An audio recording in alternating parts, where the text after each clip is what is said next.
2013년 여름 훈련 집회 창세기 결정 연구 12주 개요 교회 생활의 시와 왕국의 그림자 노아와 그의 가족에게서 우리는 교회 생활의 시를 본다. 노아의 방주는 죽음의 물을 통과하여 아라랏 산 위에 멈추게 되었다. 이것은 죽음을 통과하시고 죽음에서 부활하신 부활 안에 계신 그리스도에 대한 예표이다. 방주는 그리스도의 예표이기 때문에 방주가 물을 통과하여 물에서 나왔다는 사실은 부활 안에 계신 그리스도를 상징한다. 그리스도, 오직 그리스도만이 죽음 안으로 들어가 죽음에서 나오실 수 있는데 이것은 그분께서 부활이시고 부활에 속하시기 때문이다. 방주가 홍수를 통과하고 산 위에 멈추었을 때 방주 안에는 8사람이 있었다. 그들은 방주 안에 있음으로써 방주가 체험한 것은 무엇이든 모두 체험하였다. 이것은 믿는 이들이 그리스도 안에 있음으로 말미암아 어떻게 그리스도와 함께 십자가에 못 박혔고 부활하였는지를 보여준다. 우리가 그리스도 안에 있기 때문에 그분의 체험이 우리의 체험이 되었다. 홍수 이후의 노아와 그의 가족의 생활은 그리스도의 부활 안에 있는 교회의 생활을 상징한다. 이것이 교회 생활의 시이다. 8사람이 방주에서 나왔다. 그리스도는 주의 첫날 또는 안식일 다음날, 즉 한 주가 지나가고 새로운 한 주가 시작되는 8째 날에 부활하셨다. 그러므로 숫자 8은 부활을 상징한다. 교회를 구성하는 그리스도 안의 모든 믿는 이는 그리스도의 부활 안에 포함되었기 때문에 모두가 부활한 사람들이다. 제단은 그리스도의 십자가에 대한 예표이고 제물들은 그리스도의 여러 방면에 대한 예표이다. 제단을 쌓은 것과 그 제단 위에 제물을 바친 것은 십자가를 통하여 그리스도를 제물로 하나님께 바치는 것을 상징한다. 교회 생활 안에서 우리가 해야 할 첫 번째 일은 십자가에서 종결되는 것이다. 그러고 나서 우리는 그리스도를 체험해야 하고 우리가 여러 방면으로 체험한 그리스도를 하나님의 만족을 위해 하나님께 바쳐야 한다. 교회 생활 안에서 우리는 하나님을 표현하고 하나님을 대표하는 하나님의 원래의 목적으로 되돌아가게 된다. 그리스도 안으로 침례받은 이들로서 믿는 이들은 그리스도의 부활 생명 안에서 교회 생활을 함으로 그리스도의 몸을 건축하기 위하여 생명의 새로움 안에서 행해야 한다.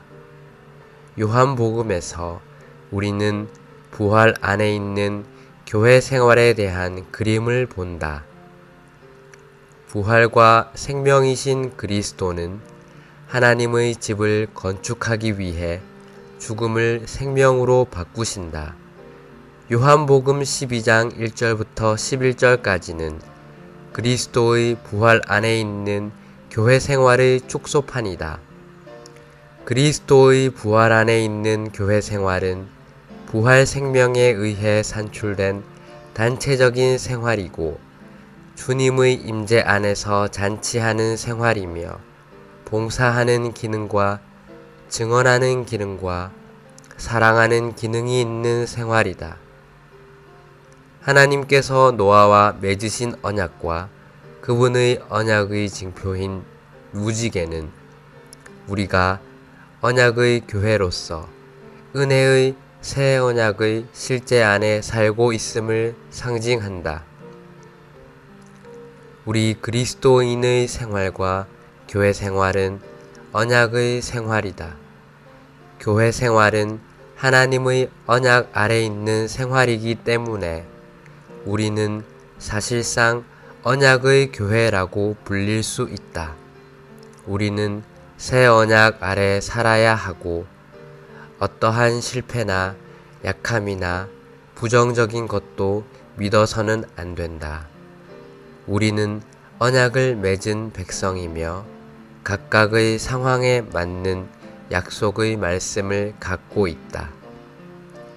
노아와 그의 가족에게서 우리는 왕국의 그림자를 본다. 노아와 그의 가족은 부활 안에서 살았으며 부활 안에 있는 이러한 생활은 왕국의 그림자였다. 홍수 이후의 새로운 족속의 머리인 노아는 하나님의 다스림 아래 있는 대표 권위자였다. 이것은 하나님의 왕국의 그림자였다. 하나님의 왕국의 실제는 교회 생활 안에 있고 하나님의 왕국의 나타남은 천년 동안의 왕국일 것이다. 하나님께서 주신 권위를 가지고 새로운 땅에서 사람들 가운데서 다스리는 것은 부활 생명 안에서 하나님의 왕국이 통치하는 것을 상징한다. 하나님의 통치 안에서 노아는 좋은 본이다. 비록 노아가 실수를 하고 실패했을지라도 통치적으로 말하는 데에 있어서 강하게 하나님을 대표했다. 신약은 하나님의 왕국에 관한 책이다. 신약 전체가 왕국에 관한 것이다. 하나님의 왕국은 하나님께서 그분의 계획을 이루어 내시는 신성한 영역이다. 하나님의 왕국은 하나님께서 그분의 권위를 행사하시어 자신의 의도를 성취하실 수 있는 범위이다.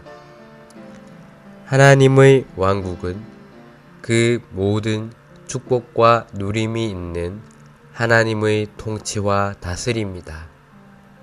육체 되신 하나님이신 주 예수님은 하나님의 왕국, 곧 하나님께서 그분의 권위를 행사하심으로 그분의 목적을 수행하실 수 있는 영역을 세우려고 오셨다. 신약은 왕국의 노선에서 복음을 전파한다. 복음은 왕국을 위한 것이고 복음이 선포되는 것은 반역적인 죄인들이 구원받고 자격을 갖추고 장비되어 왕국 안으로 들어가도록 하기 위한 것이다. 하나님의 왕국은 믿는 이들 안으로 뿌려져 하나님께서 그분의 신성한 생명 안에서 그분의 왕국으로서 다스리실 수 있는 영역으로 발전하는 생명의 씨이신 주 예수님이다. 하나님의 왕국은 주 예수님의 실제가 빛나는 것이다. 그분의 빛남 아래 있는 것이 왕국 안에 있는 것이다. 하나님의 왕국은 신성한 통치의 영역일 뿐 아니라 신성한 종의 영역으로서 이 영역 안에는 신성한 모든 것이 있다. 왕국은 오늘날 교회 생활이다. 따라서 교회 생활을 실행하는 것은 왕국을 실행하는 것이다. 하나님의 뜻과 그분의 원수와 관련된 하나님의 왕국을 항상 자신보다 더 중시하는 사람들이 하나님의 손에 가장 유용한 일꾼들이다. 교회의 일은 하나님의 왕국을 가져오는 것이다. 왕국은 교회를 산출하고 교회는 왕국을 가져오며 궁극적인 결과는 새 예루살렘, 곧 새 하늘과 새 땅에 영원토록 있을 하나님의 왕국이다.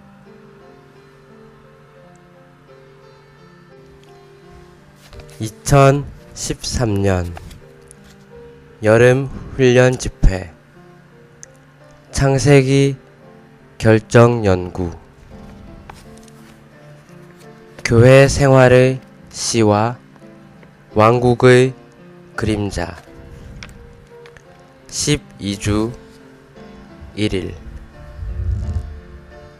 아침의 누림 창세기 8장 4절 일곱째 달 곧 그 달 11의 날에 방주는 아라랏산 위에 멈추게 되었다. 베드로전서 3장 20절에서 21절 그들은 전에 노아의 시대에 방주가 준비되고 있는 동안 하나님께서 오래 참고 기다리실 때에 방주 안에 들어감으로써 물을 통하여 구원받은 사람은 얼마 되지 않았으니 곧 8사람이었습니다. 그 물은 또한 예수 그리스도의 부활을 통하여 지금 여러분을 구원하는 것의 예표, 곧 침례입니다. 홍수 후에 방주는 아라랏산에 머물렀다. 그것은 또한 그리스도의 부활의 상징이요 예표요 그림자였다. 성경에 따르면 방주는 그리스도의 예표였다. 물을 통과한 방주는 하나님의 심판 아래서 죽음의 물을 통과하신 그리스도를 상징한다. 방주가 산에 머문 것은 그리스도께서 죽음의 물에서 부활하셨음을 보여주는 예표였다. 오늘의 읽을 말씀 방주는 그리스도의 예표이기 때문에 방주가 물을 통과하여 물에서 나왔다는 사실은 부활 안에 계신 그리스도를 상징한다. 그리스도는 부활이시요 부활에 속하셨으므로 부활 안에서 죽음으로부터 나오실 수 있었다. 그리스도는 부활에 속한 유일한 분이시므로 그분께는 죽음을 통과할 수 있는 힘이 있었다. 사도행전 2장 24절에 의하면 죽음은 그분을 붙잡아 둘 수 없었다. 그러나 다른 모든 사람은 죽음의 영역으로 들어갈 때 그곳에 붙잡혀 버린다. 그리스도는 죽음의 영역에 들어가셔서 죽음의 영역을 통과하셨을 뿐만 아니라 사흘 동안 죽음의 영역 안에 의도적으로 머무시기까지 하셨다. 그 사흘이 지나자 그분은 죽음 밖으로 걸어 나오셨다. 그리스도는 부활이심으로 쉽게 죽음 밖으로 나오실 수 있었다. 이것이 노아의 방주가 죽음의 물속으로 들어가 죽음의 물속에 머물렀고 죽음의 물을 통과하여 죽음의 물로부터 나온 것에 의해 예표된 것이다. 이것은 부활 안에 계신 그리스도를 보여주는 예표이다. 그리스도는 부활 안에서 생명 주시는 영이 되셨고 우리 안에 들어오셔서 우리에게 그분의 부활 생명을 분배하셨다. 이제 생명 주시는 영과 함께 이 부활 생명은 그리스도의 죽음의 모든 방면을 우리의 체험 가운데서 우리에게 실제가 되게 하고 효능이 있게 한다. 베드로전서 1장 3절은 우리가 예수 그리스도의 부활을 통하여 거듭났다고 말한다. 이것은 우리가 그리스도와 동일시 되었다는 것을 나타낸다. 마치 노아의 가족 8명이 방주와 동일시 된 것과 똑같다. 그들은 방주 안에 있었기 때문에 방주와 하나였다. 방주가 있는 곳이면 어디든지 그들도 거기 있었고, 방주가 체험한 것은 무엇이든지 그들도 체험했다. 방주의 역사는 그들의 전기였다. 방주의 생애가 그들의 생애였다. 우리가 그리스도의 부활을 통해 거듭난다는 것은 우리가 그리스도와 동일시됨을 의미한다. 즉, 우리는 그리스도 안으로 넣어졌고 지금은 그리스도와 하나이다. 부활 후에 우리는 무엇을 발견하는가? 우리는 새로운 삶을 본다. 노아와 다른 7 식구들은 새로운 삶을 가졌다. 방주 안에 있는 사람들의 수가 8명이었다는 사실을 주의하기 바란다. 8이라는 숫자는 부활을 의미한다. 일주일은 7일이며 새로운 주의 시작은 8번째 날이다. 그리스도는 주의 첫날, 즉 8번째 날에 부활하셨다.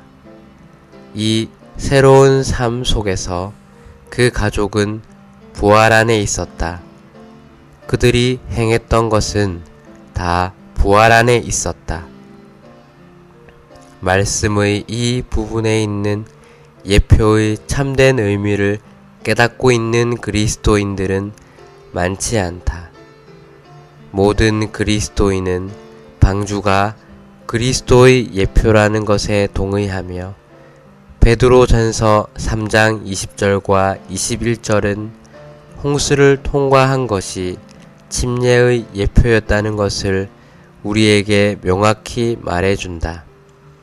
이 두 가지 사실에 근거해서 우리는 홍수 후에 노아와 그와 함께 있었던 7 식구에 관련된 모든 것이 또한 완전한 예표의 한 부분으로서 하나의 완전한 그림을 완성해 준다는 것을 깨달아야 한다. 홍수 이후에 8 사람들의 생활은 무엇을 상징하는가? 그것은 교회 생활을 상징한다. 부활 후에 부활한 사람들의 생활이 교회 생활이다. 추가로 읽을 말씀, 창세기 라이프 스타디 31장, 베드로전서 라이프 스타디 25장.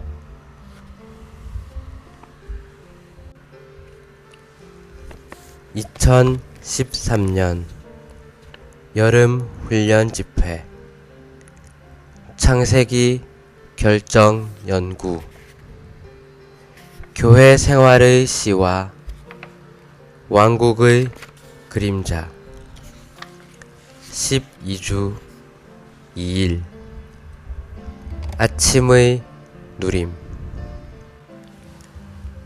고린도전서 1장 30절 그러나 여러분은 하나님에게서 나서 그리스도 예수님 안에 있고 이 그리스도 예수님은 하나님에게서 나오셔서 우리에게 지혜 곧 의와 거룩하게 함과 구속이 되셨습니다.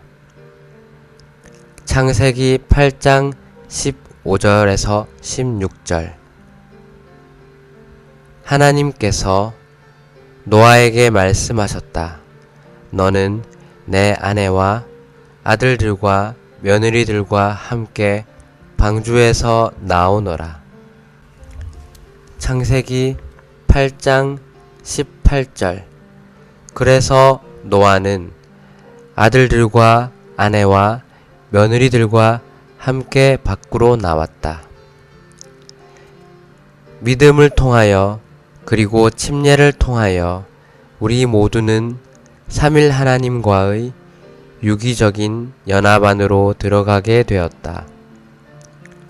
그리스도의 부활하심으로 말미암아 우리는 삼일 하나님 안으로 이끌렸다. 그러고 나서 우리는 삼일 하나님과의 유기적인 연합을 가진다. 이제 삼일 하나님 안에서 그리고 삼일 하나님과 함께 하면서 우리는 신성한 생명과 생명 주시는 영을 누린다.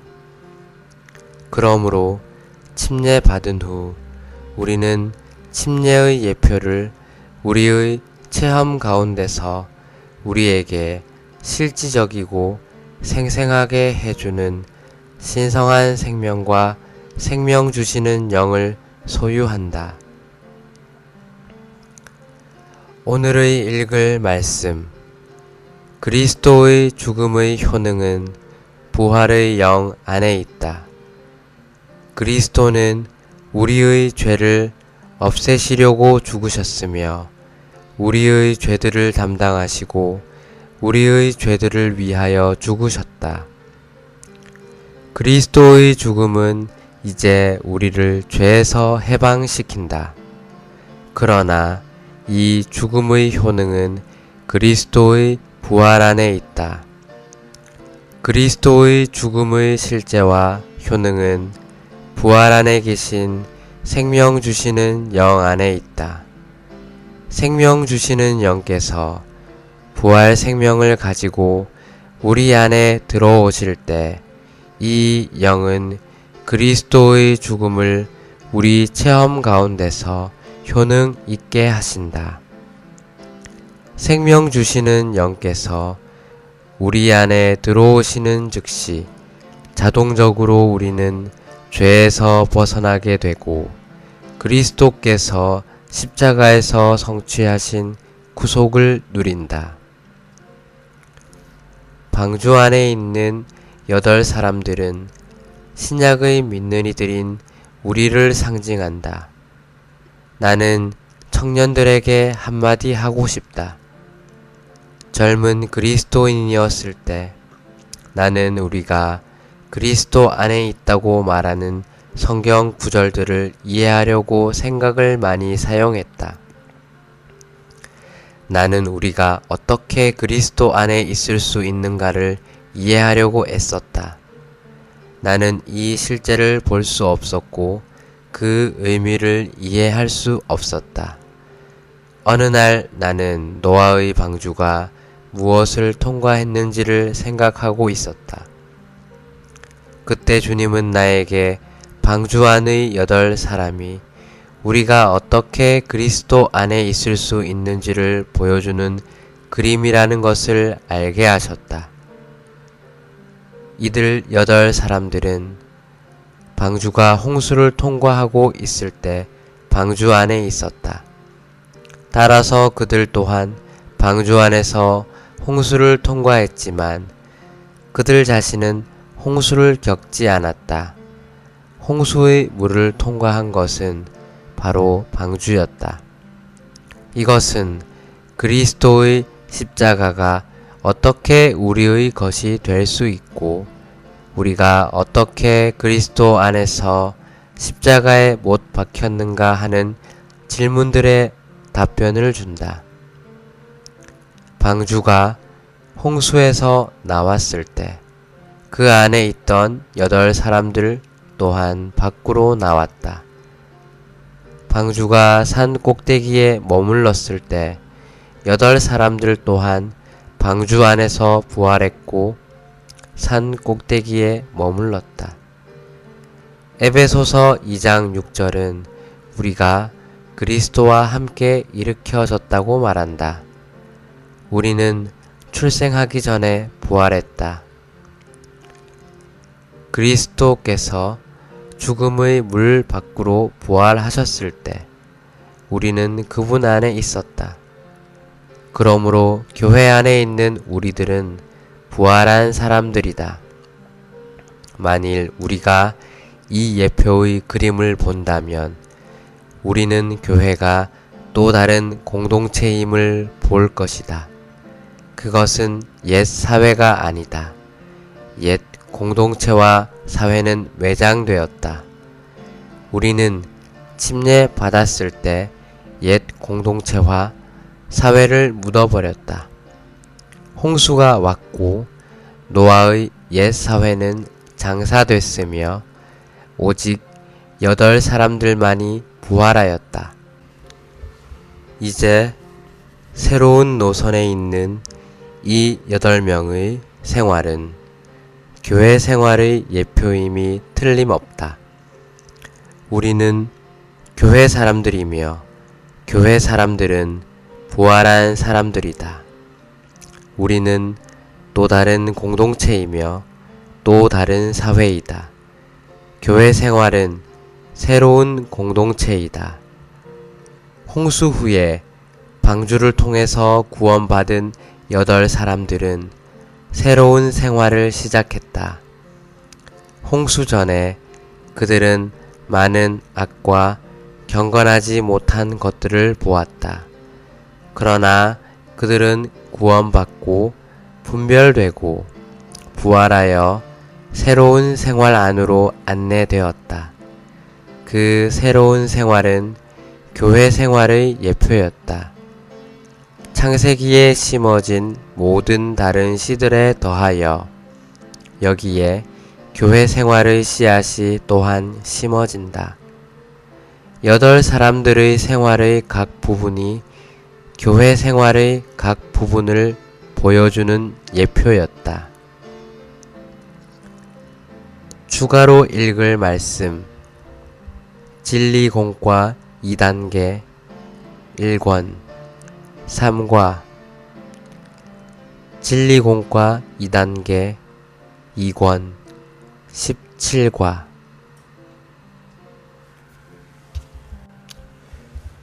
2013년 여름 훈련 집회 창세기 결정 연구 교회 생활의 씨와 왕국의 그림자 12주 3일 아침의 누림 창세기 8장 20절 노아는 여호와를 위해 제단을 쌓고 온갖 정결한 짐승과 온갖 정결한 새 가운데서 제물을 골라 제단 위에 번제물로 바쳤다. 창세기 9장 1절 하나님께서 노아와 그의 아들들에게 복을 주시며 말씀하셨다. 자녀를 많이 낳고 번성하여 땅을 가득 채워라. 방주에서 나온 사람은 8명이었다. 그리스도는 주의 첫날, 즉 한 주가 지나가고 새로운 한 주가 시작되는 8째 날에 부활하셨다. 그러므로 숫자 8은 부활을 상징한다. 교회를 구성하는 그리스도 안의 모든 믿는 이는 그리스도의 부활 안에 포함되었기 때문에 모두가 부활한 사람들이다. 8 사람은 방주가 홍수를 통과할 때에나 방주가 산 위에 멈추게 되었을 때에도 방주 안에 있었다. 그러므로 방주가 체험한 모든 것은 방주 안에 있던 사람이 체험한 것이기도 하였다. 이것은 믿는 이들이 그리스도 안에 있음으로 말미암아 어떻게 그리스도와 함께 십자가에 못 박혔고 또 어떻게 그리스도와 함께 부활하였는지를 보여준다. 우리는 그리스도 안에 있기 때문에 그분의 체험이 우리의 체험이 된다. 오늘의 읽을 말씀 창세기 8장 20절에서 제단은 그리스도의 십자가에 대한 예표이고 제물들은 그리스도의 여러 방면에 대한 예표이다. 제단을 쌓은 것과 그 제단 위에 제물을 바친 것은 십자가를 통하여 그리스도를 제물로 하나님께 바치는 것을 상징한다. 교회 생활 안에서 우리가 해야 할 첫 번째 일은 하나님을 위해 일하는 것이 아니라 십자가로 가서 끝나는 것이다. 그러고 나서 우리는 그리스도를 체험해야 하고 우리가 여러 방면으로 체험한 그리스도를 하나님의 만족을 위해 하나님께 바쳐야 한다. 사람의 타락은 저주를 가져왔지만 교회 생활 안에서 십자가를 통하여 하나님께 바쳐진 제물이신 그리스도는 저주를 가져가시고 복을 가져오신다. 궁극적인 저주는 죽음이며 최고의 복은 생명이다. 교회 생활은 하나님의 목적을 이루도록 태초로 돌아가게 한다. 태초에 하나님의 표현이 있었고 하나님의 대표가 있었다.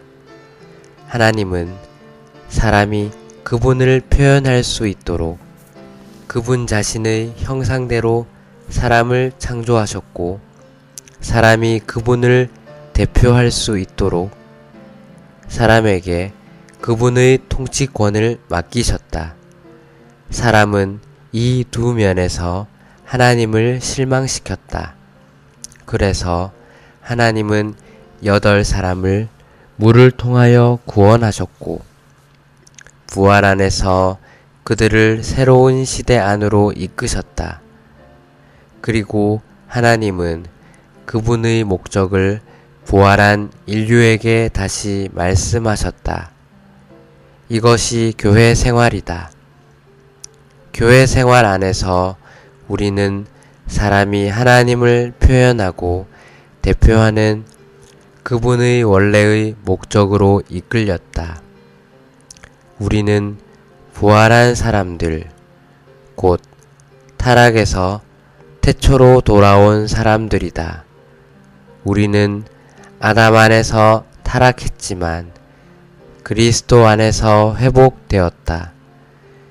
그리스도 안에서 우리는 하나님을 표현하고 대표하기 위해 태초로 돌아왔다. 교회 생활에서 우리는 하나님을 표현하는 생활을 한다. 우리는 사람들에게 말할 수 있다. 당신은 하나님을 보기 원하는가? 당신은 하나님을 알기 원하는가? 교회로 오라. 그분을 볼 것이다. 교회 안에서 하나님의 표현을 볼 것이다. 더욱이 교회는 이 시대에 이 땅에서 하나님을 대표하기 위해 권위를 위임받았다.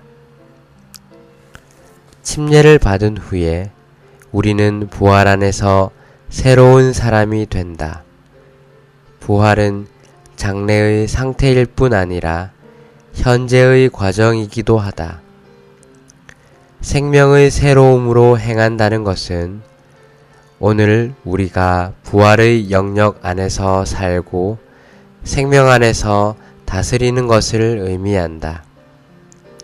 이러한 생활을 할 때 우리 안에 있는 아담에 속한 모든 것이 처리되어 우리는 완전히 변화되고 그리스도와 같은 형상이 된다.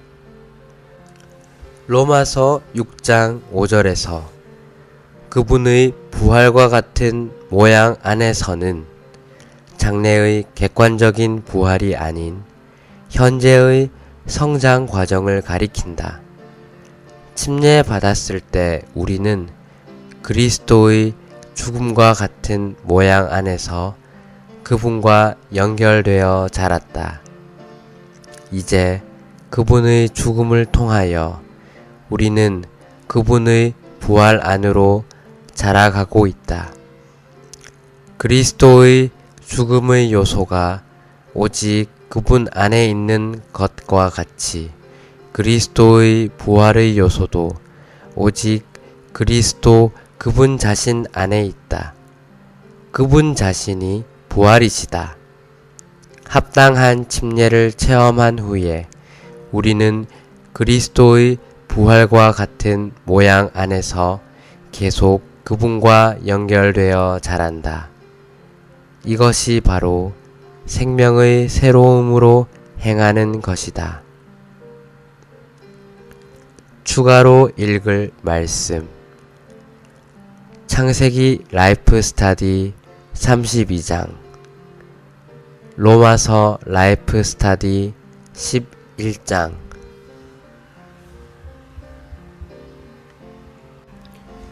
(2013년) 여름 훈련 집회. 창세기 결정 연구. 교회 생활의 시와 왕국의 그림자.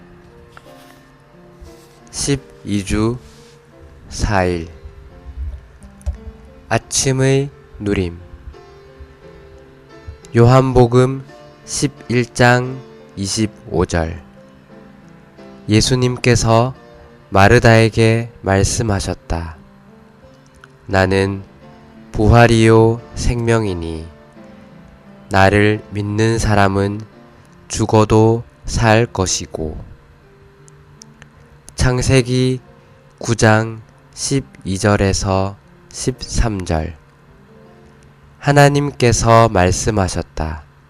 이것이 내가 나와 너희 그리고 너희와 함께 있는 온갖 살아있는 동물 사이에 대대로 세우는 언약의 표시이다.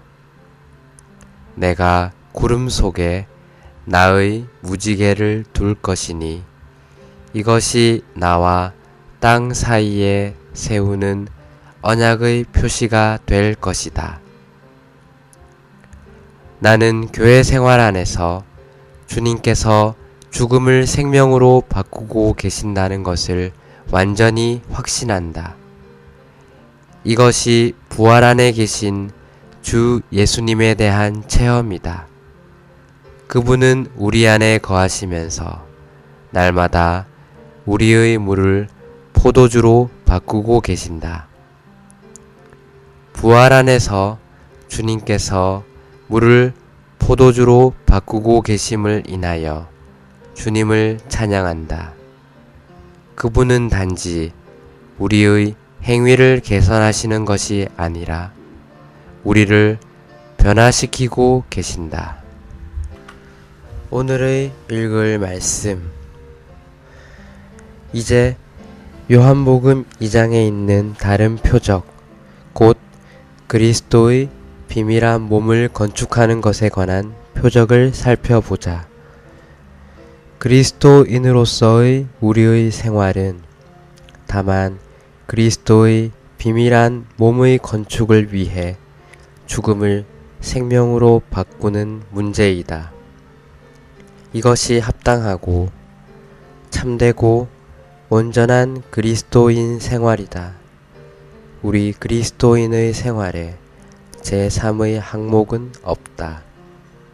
이제 우리는 우리의 매일의 생활에 의해 이것을 건축하고 있으며 우리의 매일의 생활은 물을 포도주로 바꾸는 문제이다. 그리스도인의 생활은 그리스도의 몸의 건축을 위해 죽음을 생명으로, 물을 포도주로 바꾸는 것이다. 이것이 그리스도인의 생활을 요약해 주는 말이다. 우리의 생활은 죽음을 생명으로 바꾸는 것이다. 우리는 여기서 무엇을 하고 있는가? 우리는 그리스도의 몸인 교회를 건축하는 일을 수행하고 있다. 이것이 우리의 생활이며 이것이 우리의 목표이다. 우리는 그리스도의 비밀한 몸을 건축할 목적으로 영원한 생명, 영원한 조회로 인해 생활한다. 요한복음 12장 1절부터 11절까지에서 묘사된 베다니 집에서 우리는 교회 생활의 축소판을 본다. 요한복음 12장 1절부터 11절까지에서 우리는 교회 생활과 교회 집회에 대한 그림을 본다. 물론 요한복음 12장에서 그 규모는 작지만 그 그림은 완전하고 온전하다. 요한복음 12장에서 묘사한 것에 따르면 교회 생활이란 어떤 것인가? 교회 생활은 어떤 사람들은 주님을 섬기고 있고 어떤 사람들은 주님에 대한 그들의 사랑을 표현하고 있으며 어떤 사람들은 오직 부활 생명을 증언하는 생활이다. 이 그림에 따르면 모든 사람이 주님과 함께 잔치하고 있다. 이것이 교회 생활이다. 나사로와 마르다와 마리아는 주 예수님 자신이 함께 계셨기 때문에 주님을 떠나 성전에 경배하러 가려고 하지 않았을 것이다. 그들은 주 예수님께 매혹되었다. 왜냐하면 주님은 그들을 끌어당기는 강한 자석이셨기 때문이다. 그들을 매혹하신 이 예수님은 누구이셨는가? 그분은 바로 육체 되신 하나님, 육체 안에 계신 하나님, 인성 안에 계신 하나님이셨다. 육체 되신 이 하나님은 그곳 베다니에서 제자들을 누리고 계셨고 제자들은 하나님을 누리고 서로를 누리고 있었다. 그들은 함께 놀라운 누림을 갖고 있었다. 이것이 교회 생활의 그림이다. 홍수 후에 8사람은 언약의 백성이 되었다. 교회 생활 안에서, 부활 안에서 우리는 언약의 백성이다. 우리는 우리의 신념이나 생각이나 거짓된 것에 따라 살지 않고 하나님의 언약 아래 살고 있다. 우리는 지금 신약 아래에서 살고 있다. 여러분은 연약한가? 성질을 내거나 아내를 때리려 하거나 세상을 사랑할 것인가? 여러분은 아닙니다. 성경은 우리가 하나님의 언약 아래 살고 있다고 말하기 때문입니다. 라고 말할 수 있다. 우리는 하나님의 언약 안에 있는 약속들로 인해 안전하며 보장받으며 보호받는다. 하나님께서 언약의 표시로 구름 속에 두신 무지개의 의미는 무엇인가? 그것은 하나님의 신실하심을 상징한다. 하나님의 신실하심이 무지개이다. 우리 그리스도인의 생활과 교회 생활은 절대적으로 언약의 생활이다. 우리는 언약을 가진 사람들이며 우리는 모든 상황에 대처할 수 있는 약속의 말씀들을 가지고 있다. 우리는 언약 아래 굳게 서야 하고 어떤 실패나 연약함이나 어둠이나 부정적인 것을 믿지 말아야 한다. 교회 생활은 그러한 생활이요. 교회 사람들은 언약 아래에 있는 사람들이다. 우리는 사실상 언약의 교회라 불릴 수 있다. 추가로 읽을 말씀. 요한복음 강해 1권 5장 2권 31장.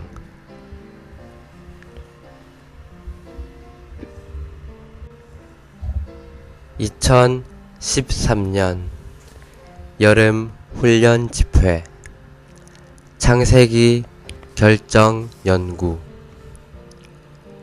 교회 생활의 씨와 왕국의 그림자. 12주 5일. 아침의 누림. 창세기 9장 6절. 누구든지 사람의 피를 흘리게 하면 자기도 사람에게 피 흘림을 당하게 된다. 왜냐하면 사람은 하나님의 형상대로 만들어졌기 때문이다. 히브리서 12장 28절. 그러므로 우리가 흔들리지 않는 왕국을 받았으니 은혜를 지닙시다. 은혜를 통하여 우리가 경건함과 경외함으로 하나님을 기쁘게 섬겨야 합니다. 왕국은 창세기에 씨로 심어져 전 성경을 거쳐 발전하여 요한계시록에서 수확되는 많은 진리들 중 하나이다. 홍수 후 노아와 그의 가족은 부활 안에서 생활하였고 그러한 생활이 교회의 그림자라는 것을 우리는 이미 보았다. 이제 우리는 부활 안에 있는 이러한 생활이 또한 왕국의 그림자라는 것을 볼 것이다. 왕국은 성경에서 매우 큰 제목이다. 그것은 매우 중요한 문제이다. 오늘의 읽을 말씀. 왕국은 창세기 9장 1절부터 7절까지에 암시되어 있다. 6절은 창세기에서 매우 중요한 구절이다. 모든 성경 교사들은 이 구절이 하나님께서 사람에게 다른 사람들을 다스리는 권위를 주신 것을 가리키는 구절이라는데 동의한다. 우리는 여기에서 인간 통치의 시작을 볼 수 있다. 그 이전에 하나님은 사람에게 다른 사람들을 다스리는 권위를 주신 적이 없다. 모든 사람들은 직접 하나님의 다스림 아래 있었다. 그러나 타락 때문에 인류 안에는 반역적인 본성이 있게 되었다. 이런 이유에서 하나님은 이 땅에서 그분의 대표 권위가 되는 어떤 권위를 세우셔서 사람을 다스리게 하셨다. 창세기의 시작부터 9장 6절의 때까지는 남편이 아내의 머리가 되는 것을 제하고는 하나님께서 사람에게 다른 사람을 다스리는 권위를 주셨다고 말하는 곳이 없다. 그러나 홍수 후에 사람이 부활 안에서 새로운 방식으로 이 땅에서 살았을 때 하나님은 이 땅 위에 대표 권위를 세우셨다. 홍수 후에 노아는 하나님의 대표 권위자였다. 새로운 인류의 머리로서 노아는 하나님의 다스림 아래 있는 대표 권위자였다. 아담은 사람을 다스리는 하나님의 대표 권위자가 아니었다. 하나님은 아담이 사람이 아닌 피조물들을 다스리는 권위를 갖도록 정하셨다. 만일 우리가 창세기 1장을 주의 깊게 읽는다면 아담이 물고기와 공중의 새들과 가축들과 기는 것들과 땅 위에 움직이는 모든 것들을 다스리는 권위를 가지고 있었음을 알 것이다. 그러나 아담이 다른 사람들에게 권위를 행사했음을 말해주는 구절은 하나도 없다. 그렇지만 노아가 새로운 인류의 머리가 된 후에 하나님은 사람 이외의 피조물들을 다스릴 뿐 아니라 사람들을 다스리는 권위도 노아에게 주셨다. 만일 우리가 창세기 9장을 주의 깊게 읽는다면 거기에 왕국의 그림자가 있음을 알 것이다. 왕국은 무엇인가? 왕국은 다스림과 통치이다.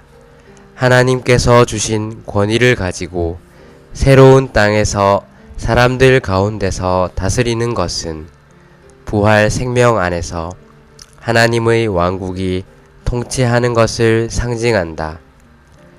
사람이 타락하기 전에 에덴 동산에서 사람은 하나님의 직접적인 다스림 아래 있었다.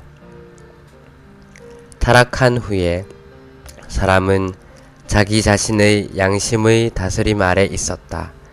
그러나 사람의 양심의 다스림은 잘 유지되지 못했고 사람은 더 타락하여 사악하게 되었다.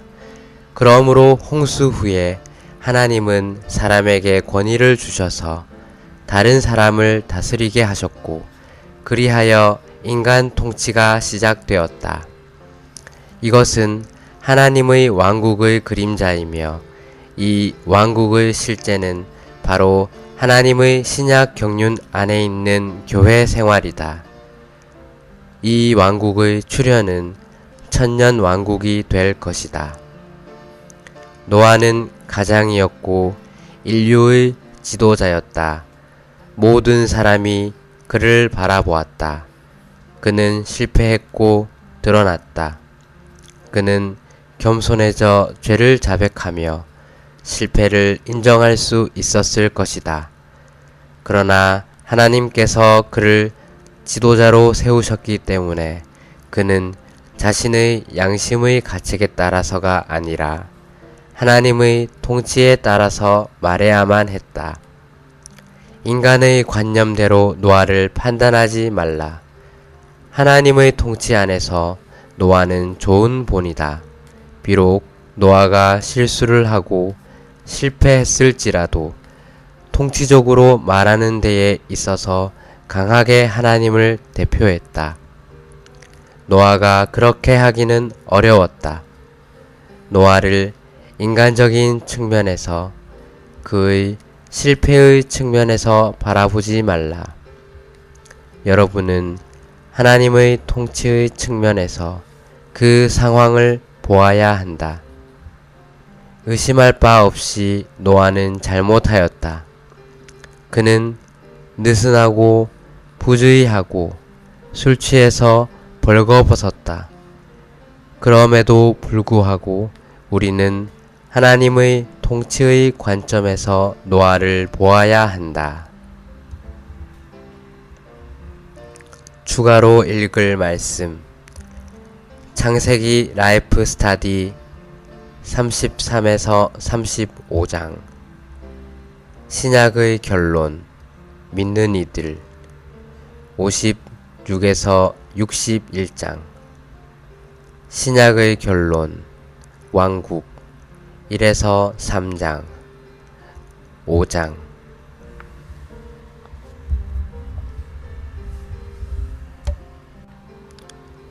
2013년 여름 훈련 집회 창세기 결정 연구 교회 생활의 시와 왕국의 그림자 12주 6일 아침의 누림 마태복음 4장 17절 그때부터 예수님께서 비로소 선포하기 시작하셨다. 회개하십시오. 천국이 가까이 왔습니다.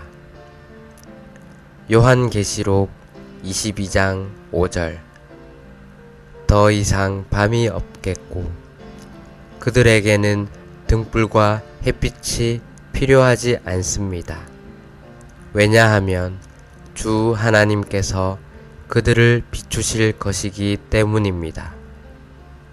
그들은 영원히 왕으로서 다스릴 것입니다. 복음의 내재적인 본질은 왕국이다. 복음은 왕국을 위해 전파되며 왕국은 하나님께서 그분의 계획을 이루어내시는 신성한 영역, 즉 하나님께서 그분의 권위를 행사하시어 자신의 의도를 성취하실 수 있는 범위이다. 하나님께서 그분의 목표에 도달하실 수 있는 유일한 길은 왕국이다. 하나님의 왕국은 그 모든 축복과 누림이 있는 하나님의 통치와 다스림이다. 그것이 하나님과 예수 그리스도의 복음의 목표이다. 하나님은 첫째 사람 아담과 그의 후손들을 통해 자신의 목적을 성취하실 수 없게 되자 마지막 아담으로서 육체되어 오셨다. 육체 되신 하나님이신 주 예수님은 하나님의 왕국, 곧 하나님께서 그분의 권위를 행사하심으로 그분의 목적을 수행하실 수 있는 영역을 세우려고 오셨다. 오늘의 읽을 말씀. 신약 전체가 왕국에 관한 것이다. 복음서들의 서두에서는 왕국의 전파를 다룬다. 신약은 왕국의 노선에서 복음을 전파한다. 복음이 선포되는 것은 사람들이 구원받고 자격을 갖추고 장비되어 왕국 안으로 들어가도록 하기 위한 것이다. 왕국 복음은 거스르는 죄인들을 교회로 이끈다. 하나님의 왕국은 하나님의 선민인 믿는 이들 안으로 뿌려져 하나님께서 그분의 신성한 생명 안에서 그분의 왕국으로서 다스리실 수 있는 영역으로 발전하는 생명의 씨이신 주 예수님이다. 왕국은 주 예수님의 실제가 빛나는 것이다. 그분께서 우리 위에 빛을 비추시고 우리가 그분의 빛남 아래 있을 때마다 우리는 왕국 안에 있는 것이다. 왕국은 다만 시대나 영역이나 범위가 아니다. 왕국은 주 예수님의 실제가 실현된 것이다. 그분께서 우리 위에 빛을 비추심으로 확장되실 때마다 우리는 왕국 안에 있는 것이고 왕국이 능력으로 임한 것이다. 하나님의 왕국은 하나님의 다스림이다. 이 신성한 다스림은 신성한 통치의 영역일 뿐 아니라 신성한 종의 영역으로서 이 영역 안에는 신성한 모든 것이 있다. 왜냐하면 하나님의 왕국은 먹는 것과 마시는 것이 아니라 의와 화평, 그리고 성령 안에 있는 기쁨이기 때문입니다. 이 구절은 교회 시대에서 교회가 하나님의 왕국이라는 것을 강하게 증명한다. 왜냐하면 여기의 문맥이 현 시대에서의 교회 생활을 다루고 있기 때문이다. 교회 생활을 실행하는 것은 왕국을 실행하는 것이다. 그러므로 주님의 회복 안에 있는 교회 생활은 하나님의 왕국의 실행이다. 하나님의 뜻과 그분의 원수와 관련된 하나님의 왕국을 항상 자신보다 더 중시하는 사람들이 하나님의 손에 가장 유용한 일꾼들이다. 왕국은 교회를 산출하고 교회는 왕국을 이끌어오며 궁극적인 결과는 왕국과 교회이다. 어떻게 교회가 실제가 되는가? 왕국의 권위를 행사할 때 가능하다. 교회가 다스리는 권위를 왕국에 양도하고 왕국의 다스림에 복종할 때 교회는 하늘의 통치를 땅에 가져올 수 있다. 신약 전체에 걸쳐서 우리는 교회가 왕국과 섞이고 왕국이 교회와 섞이는 것을 보며 결국 이러한 조화는 새 예루살렘을 이끌어 온다. 새 예루살렘에서 우리는 교회의 본성과 왕국의 상태를 발견할 수 있는데 여기에서 하나님은 그분의 주권을 완전히 나타내심으로 그분의 뜻을 집행하시고 그분의 영광을 나타내실 수 있다. 추가로 읽을 말씀 마가복음 라이프 스타디 13장 신약의 결론 왕국 12에서 14장 왕국과 교회 영문판 1에서 3장